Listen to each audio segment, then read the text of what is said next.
Well, we know Johnson & Johnson's vaccine has dominated headlines this week. It's on the shelf because of possible blood clots in several people. It's still being investigated, as we know, but we know that there are 6 clot cases in the U.S. out of close to 7 million who have gotten that vaccine. But we also know that there are some other side effects from the Pfizer and Moderna vaccines that are much more common. John Shumway has more on those this morning.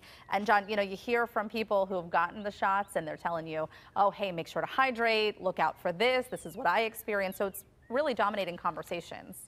Yeah, and it really pops your eyes if you see somebody with COVID arm. And that's what we're talking about, primarily two of these reactions, one being COVID arm, the other being swelling in the lymph nodes. So for a little bit of perspective on these that can affect up to 15 to 20% of the people who get the shots, I went to Dr. David Agus from the USC Keck School of Medicine, a CBS medical expert.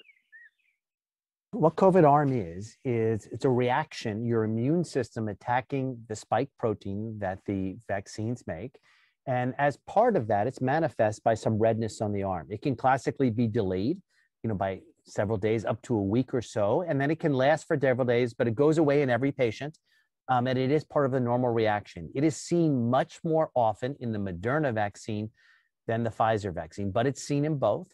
And again, it's transient. It is, to me, it's kind of a visual manifestation. That vaccine is working. So myself as a geek, I think it's amazing to see this because, I know the immune system is hard at work for protection, but obviously it can be scary for individuals. And there are the lumps known as inflamed lymph nodes that so many people are finding. That can be a little intimidating. No question about it. Is that, when the vaccine is there, your immune cells travel by a highway called the lymphatics, and then they get together in big parking garages called lymph nodes.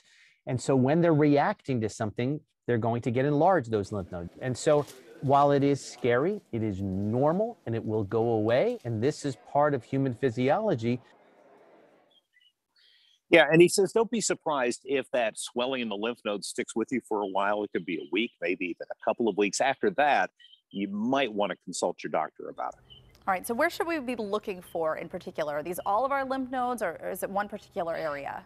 No, it is in one particular area. Generally speaking, we're talking about the underarm, the armpit area on the side where you got the vaccine. And because it is so close to the breast, there is a kind of an alert out there for women who are scheduled to have a mammogram. Oh, okay. If you're going ahead with the mammogram, make sure you tell your doctor you've had the vaccine and where it was, because it could show up as a false negative or false positive on the mammogram. Or if you can delay the mammogram, that's another good idea, according to Dr. Agus. All right, some good information. Thank you so much, John.